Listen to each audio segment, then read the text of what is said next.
Hey, welcome in.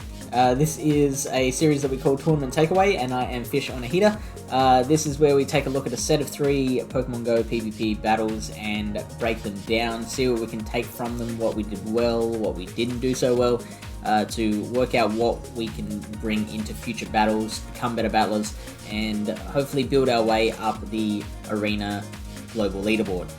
So this is round 3 of a 3-round practice Vortex Cup that I did on the Flash tournaments for everyone's Discord server. This is N Dunn, who is a big mover and shaker in the PvP world. I know she does she helps run the Go Stadium team up tournaments on Go Stadium. She does a lot of work behind the scenes. I am going to just get straight into the battles before I keep mumbling away and embarrassing myself a little too much. One other thing that I do need to point out. When this tournament happened, it was very, very late for her. I say that because I'm going to spoil the result. I do win this set, but she's very, very good, and I don't think I would have beaten her if she wasn't horrendously sleep deprived. So let's see what happens. We have Dragonair versus Mantine. So obviously I've got to avoid the Ice Beam. So that's 3, 4, and we're gonna try and switch out. No, I go for the CMP charge move. So I waited until she had her 5 bubbles ready. That's an excellent shot. Obviously, she was more than likely to fire at 5. So that's when I fired my charge move, knowing that I would win CMP. So let's see. Looks like I do go with the shield, and I am incorrect. So they fire the bubble beam, but that's fine because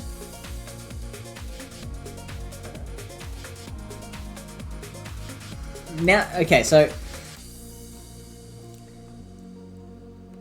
now I'm able to predict things a lot easier. I know her moves a little bit better. So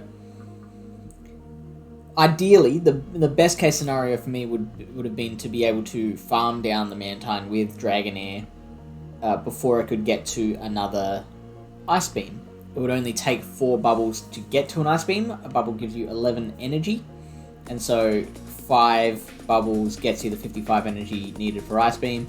Obviously, it threw 5 bubbles and then threw a Bubble Beam, which only needs 4 bubbles worth of energy. So it had 1 bubble spare, so it only takes 4 to get to the next Ice Beam.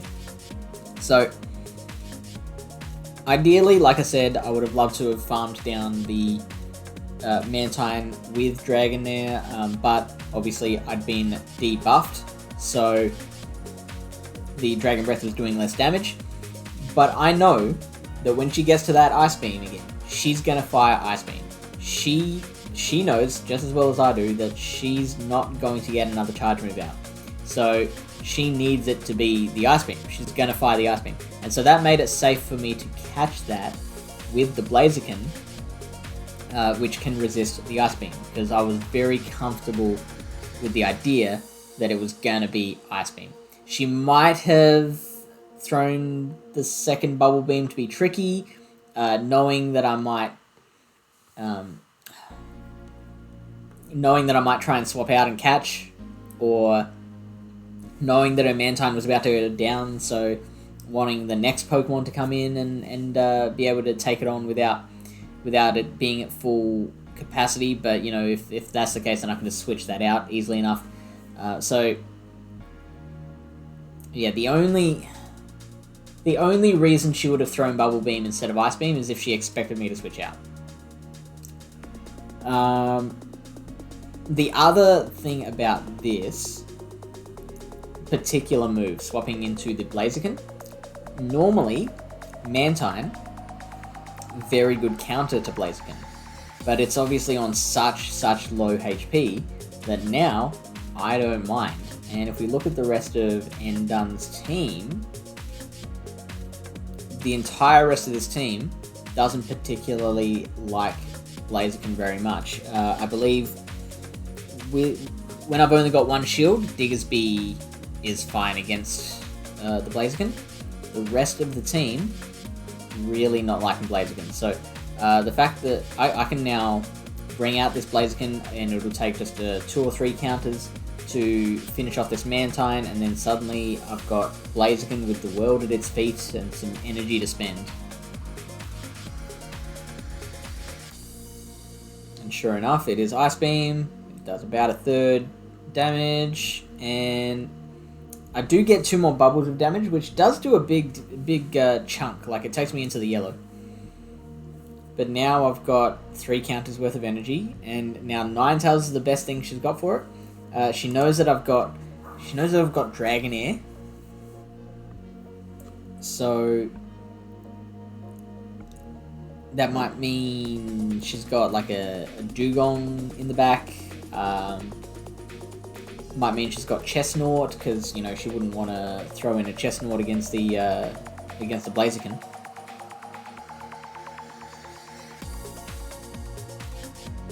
She can't have Diggersby, because otherwise that would absolutely be the one that she'd throw in. Galvantula, I'm not sure. So Galvantula is the only one where it's like 50-50 whether you'd want to throw in the Ninetales or the Galvantula.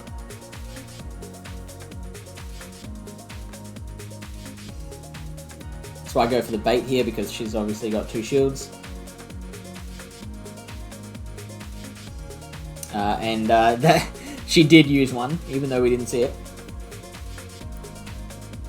And this is probably not the best move. So how many weather balls has she thrown so far?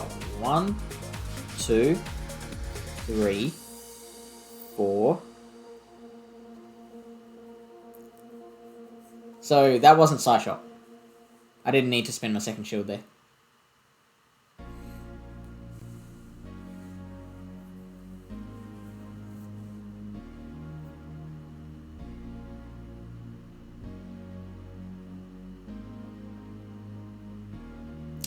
One, 2, 3. And see, to be fair,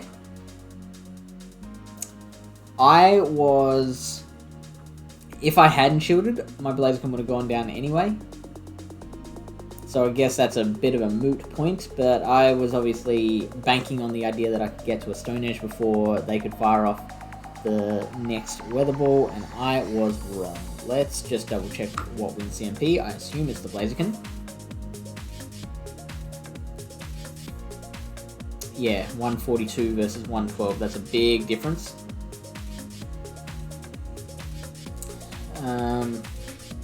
So it just meant that I was like 1 turn too slow to get to that Stone Edge. Now I don't have any shields, but I do have 2 Pokemon, which obviously I'm bringing in the Dragonair there. But I've basically got like, she's got 1.5 Pokemon left. I've got like 1 3/4, and like I've got switch advantage now.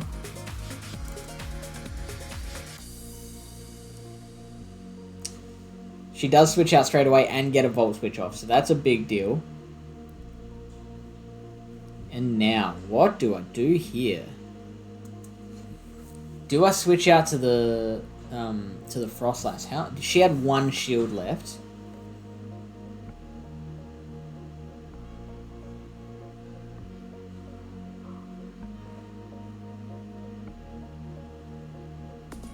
So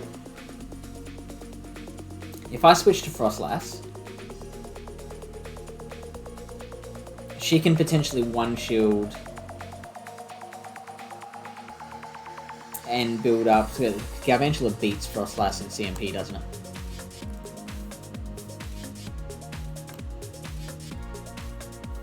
Yeah, 135 to 120. So Galvantula wins CMP. It can potentially build up 2 charge moves, shielding my Avalanche, and the first charge move will take out the Frostlass with no shields, and then she's got a full lunge to fire on the Dragonair, which when the Dragonair has that much HP left and it's a shadow version, that's a big deal. I don't think I'm able to get to an Aquatail or farm down the Galvantula before it's able to Volt Switch me to death, and even if I can, like, this Ninetales is probably going to get me. So I'm actually probably better off staying in with the Dragonair when she switches out to the Galvantula.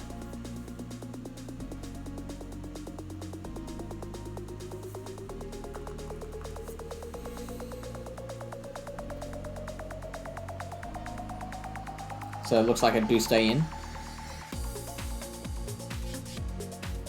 And how much does this lunge do? Oof, a lot. But I can now farm down myself. Unfortunately, she's still got the shield left. And this Weather Ball is going to take me out. So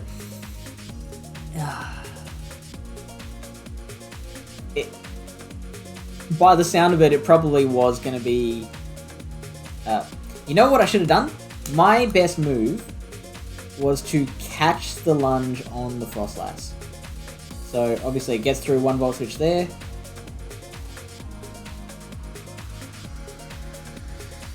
Two Volt Switches, 3 Volt Switches, and then swap to Frostlass right there, because lunge is resisted by Ghost, which means that my Frostlass is going to be just fine. And from that point, I'll be able to farm down the Galvantula. Might even be able to get out a charge move against the Ninetales, which it'll have to shield. I've also got very close to an Aquatail there, so I should be able to then fire off the last Aquatail that I need to finish off that Ninetales. So that was my move. It was catching the lunge on the Frostlass.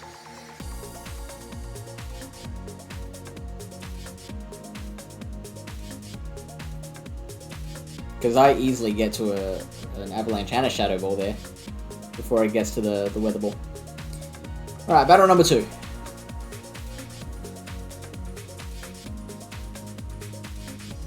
Look how, like, up top she looks like Top Gun, and down the bottom she looks like she's in her pajamas. Alright. In the 2 shield situation, I believe Frostlass has that lead, because Fire Punch actually just does not do very much. Fire Punch does 40% damage to a Frostlass. Frostlass winning the 1 shield, or out the 2. Look at this. Diggersby is only winning the 2-0 shield. Frostlass has all the other situations on lock. So this is why I'm not actually a massive fan of Diggersby.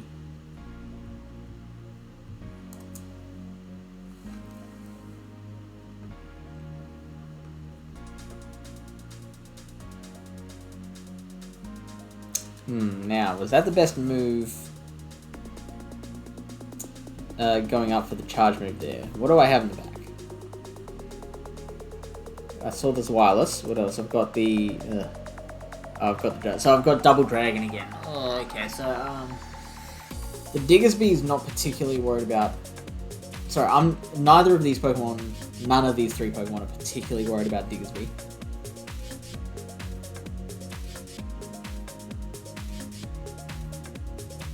I guess, because I had a 1 Powder Snow energy lead there, you might have seen, it takes the exact same amount of time for Galvantula to get to Discharge/Lunge as it does for Frostlass to get to Avalanche.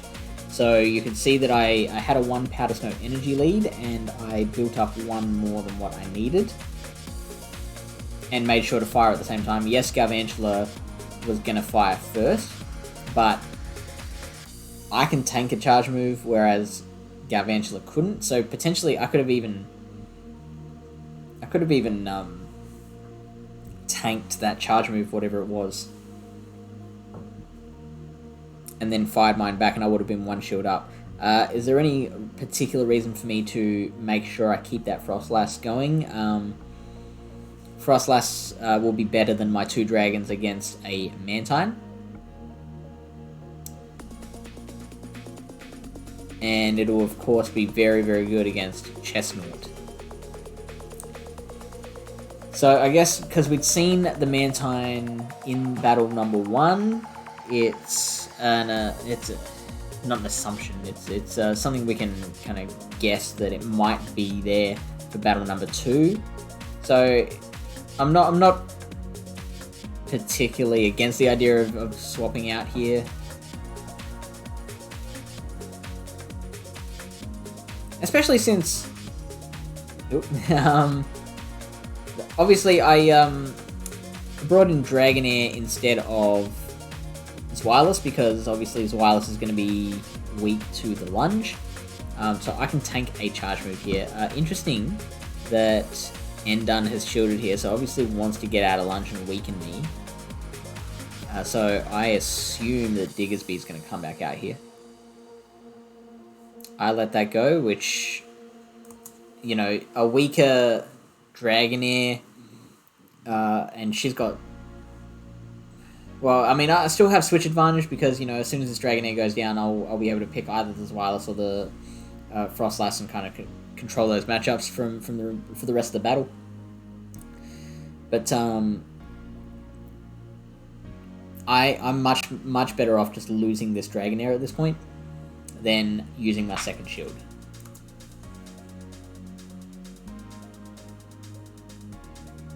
I think this is going to be like a lot of cups where the person who can hold on to their shields will end up winning in the end. So obviously I'm not going to keep this. And now she's got no shields, so I am 5 Powder Snows away from an Avalanche, which will KO a Diggersby from here. Let's see if that's the way I go. And out comes the Mantine. So, oh, how many bubbles was that?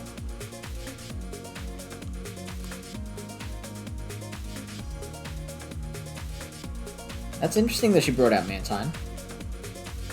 Might have been expecting a second dragon in the back. Might have predicted my line. 1, 2, 3. Oh, it must have been 4. Sorry, I missed one there. So I didn't shield here because because of course she's gonna throw Bubble Beam. Like she's getting a lot more use out of Bubble Beam here than she is Ice Beam that's resisted.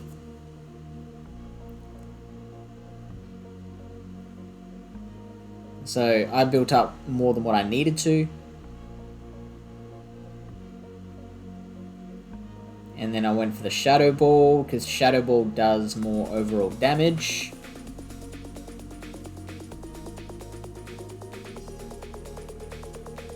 And I've still got the shield in hand. So now, she had a Fire Punch there, but she did not throw it.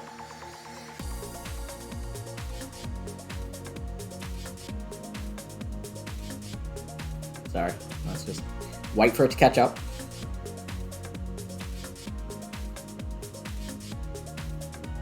Here we go. So 1, 2, 3, 4, 5, 6, 6. She decided she had to double. And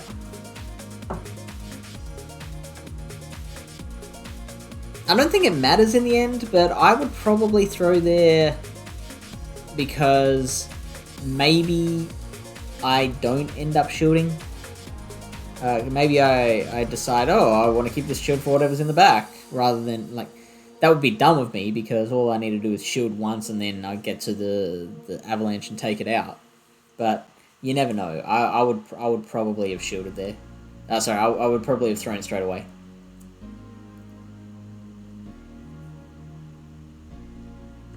Here's battle number 3.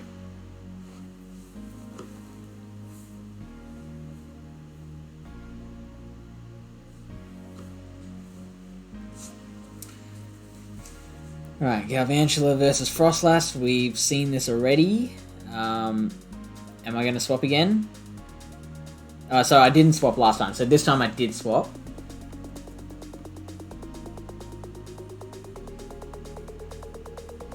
And straight away with the Ninetales, which is crazy to me because, like, Ninetales doesn't do that well against Dragonair. Like, now that's a shield. This should just be weatherball. Oh, but I shielded anyway. I probably shouldn't have. Especially since... Oh, I don't think I should have gotten to that Aqua Tail at all. But she let that go, which is crazy. I think that lag actually made a difference, and she didn't bring it up, which is crazy. She farms me down, so she's got a lot of energy now. So now I have to decide whether to bring in Frostlass or Zweilous. Both are going to be pressured by this energy. Galvantula with all this energy is going to be a big deal. So, I think I remember what I did here. I'm going to start talking about it, and if I'm wrong, it's going to look stupid. But, she wants to throw Discharge on the Frostlass because the lunge is resisted. She wants to throw the lunge on the Zweilous because that's super effective against Zweilous, and it also resists the Discharge. So, it's, you know, one Pokemon wants one move and one Pokemon wants the other move. So what I think I did, if I got this right, I clicked on the Frostlass and then switched immediately into Zweilous. If you don't know, the Pokemon that your opponent is bringing in, you can see it immediately because the type symbols appear over their heads-up display, like in the top corner, the top right corner of the screen. So she would have seen the Ice/Ghost symbols, fired the Discharge, but by the time it actually fired, I'd already switched into, and it just took, like, it was instant. And so it meant that I caught the Discharge with my Zweilous. Now, I'm still not out of the woods because obviously this Mantine's here. The fact that was Ice Beam and I caught it is big. Because now, let's see. If Mantine doesn't shield this, then I'm gonna I'm going to be able to farm it down from that point. So she has to shield, and then even if she does get to an Ice Beam from there and KO the Zweilous, I'm going to be able to build up a bunch of energy on Frostlass and then take out the rest of that Galvantula. So she does use the shield. She's going to get to an Ice Beam here. The fact that I got off this Body Slam makes it even more sure that I'm going to win, because now, look at that, I only have to fire like 2 Powder Snows. Like before, if I hadn't got off that Body Slam, then I might not have actually gotten there before she got to another charge move. But as it was, I had the energy. I made sure I had the energy on that Frostlass. I used the last little bits of Mantine's HP to give myself the extra energy I needed to finish off the job on the Galvantula, and burning that shield on the Mantine as well just opened that up to come in and swoop in like an Archangel and destroy my enemies. So thank you for checking out that battle with me. I hope it was helpful. I hope you learned something. I certainly did. And until the next video, keep getting better, studying those videos, and build that ranking.